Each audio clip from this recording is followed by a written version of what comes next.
Hello friends, warm welcome to all to our channel World of Zoology.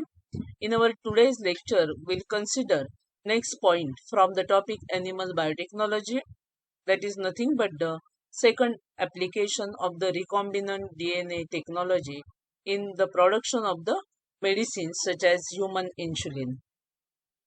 Recombinant DNA is used for the production of the human insulin. Recombinant DNA technology involves constructing DNA molecule experimentally, which involves bringing together the genetic material from more than one source.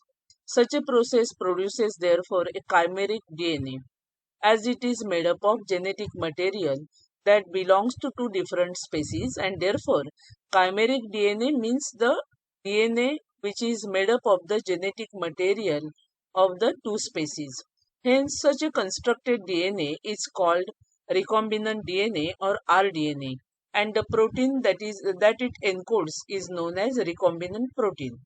This process is also called gene cloning or molecular cloning, as it involves producing multiple copies of this rDNA or recombinant DNA by the host cell. Application of recombinant DNA technology in the production of the human insulin, which is the today's application or the point of the discussion. Recombinant DNA technology has been one of the successful techniques of the genetic engineering that has found its application in the medicine production. Example is the production of the human insulin. Insulin is one of the hormones secreted by beta cells of islets of Langerhans of the pancreas, which regulate blood sugar level or the glucose metabolism by promoting its uptake from the blood or the skeletal muscles, and storage of the excess of the glucose as a glycogen in liver, and also as a muscle glycogen, that is storage of the glucose in the muscle. However, if there is a failure of production of the insulin by pancreas or resistance of the tissues to respond to insulin for the uptake of the glucose, the blood glucose level cannot be controlled adequately, leading to the condition known as diabetes mellitus. Hence, external insulin is required to be supplemented in such diabetic conditions. Insulin is a peptide hormone which consists of two polypeptide chains, namely A and B, linked by a disulfide bonds. Chain A consists of 21 amino acids and B chain is made up of 30 amino acids. With the help of the recombinant DNA technology, it is possible to insert the human gene encoding the insulin protein into a bacterium E. coli, that is host cells, which then produce human insulin hormone. It is estimated that clones of E. coli are capable of producing about 1 million molecules of the insulin per bacterial cell. That means a single E. coli bacterium can produce 1 million molecules of insulin. Human insulin using recombinant DNA technology is available in the market as a licensed drug.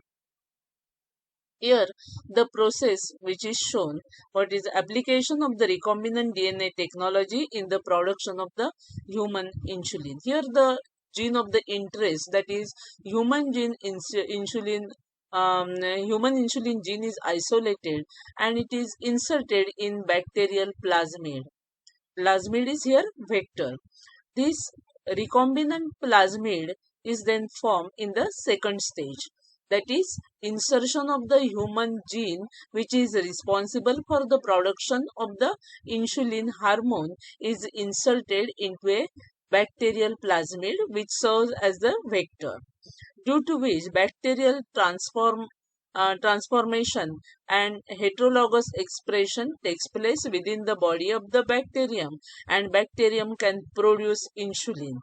Then protein purification is carried out and recombinant DNA is used for the injection purpose. Here the application is again shown, that is production of the human insulin by using DNA recombinant technology, and in that the two chains are linked. For that, 4 to 5 steps are involved in this process.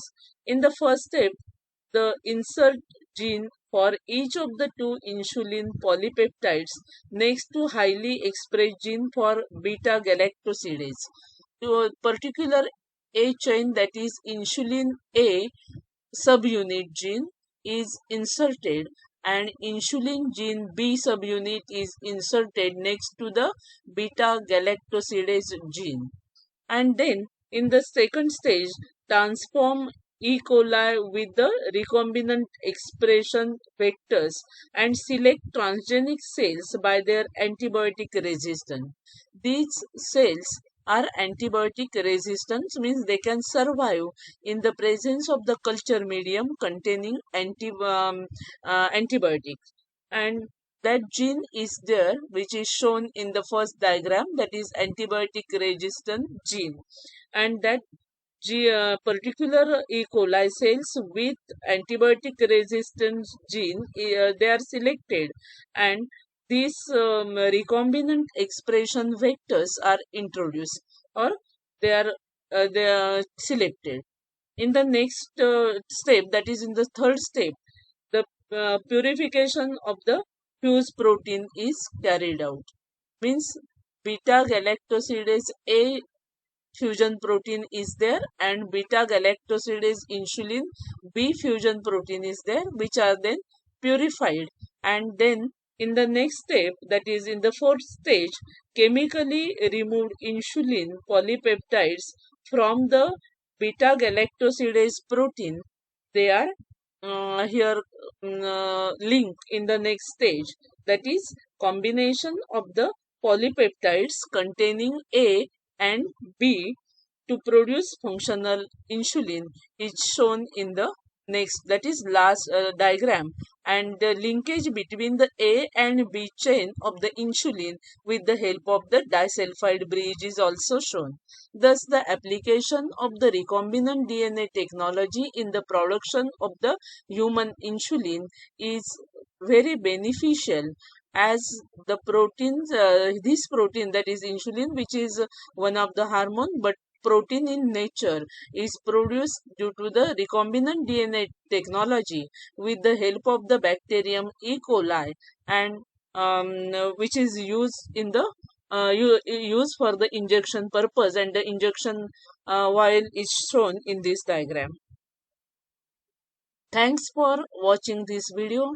If you like the video, do like, share the video for the benefit of the maximum students, and subscribe the channel World of Zoology for the further notification of my next application of the biotechnology. Thank you once again.